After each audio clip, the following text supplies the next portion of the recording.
I'm Mike Smith. I'm one of our security evangelists here at Akamai.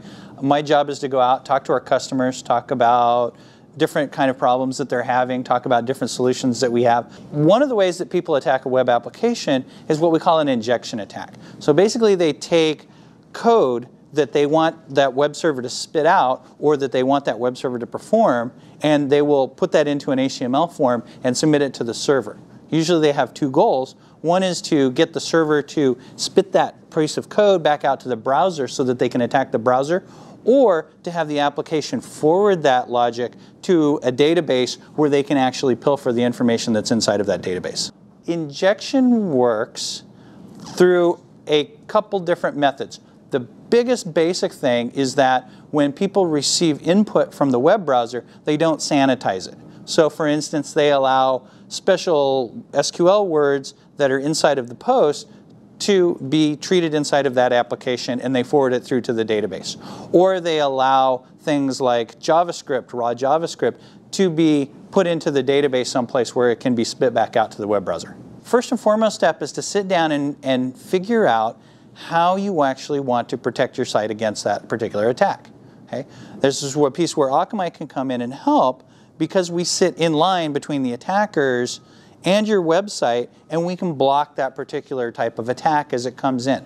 We also do lots of research on what the attackers are doing, and we have fairly easy to implement rule sets that you can go apply for these particular type of attackers. Attackers do change pattern from attack to attack. They have various techniques, so they can change what kind of browser the attack looks like, or they can change what particular web properties they attack, or really the technique of how they're attacking. There are basic fundamentals that you can use to block that particular attack traffic. So for instance, if I know that most of my users for my website come from North America, Western Europe, they're using a particular operating system, a particular browser, I can go ahead and set that up and say, if the traffic doesn't match this particular pattern, go ahead and inspect it more often and look for particular patterns that would signify that an attack is underway. And so it's this constantly changing environment where the code that maybe you built 10 years ago that's been steady and reliable, all of a sudden now is not reliable because there's a new technique to attack that particular piece of software. There are several types of attacks that are occurring on web applications right now. One of those is what we call the Zeus DDoS attack.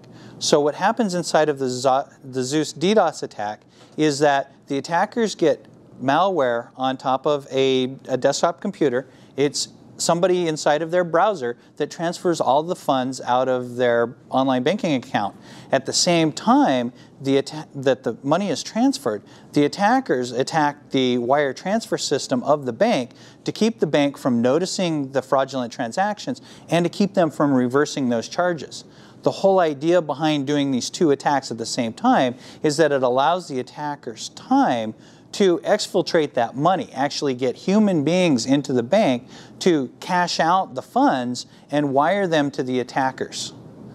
We all agree that web applications will always have vulnerabilities and that attackers will always try to exploit those vulnerabilities.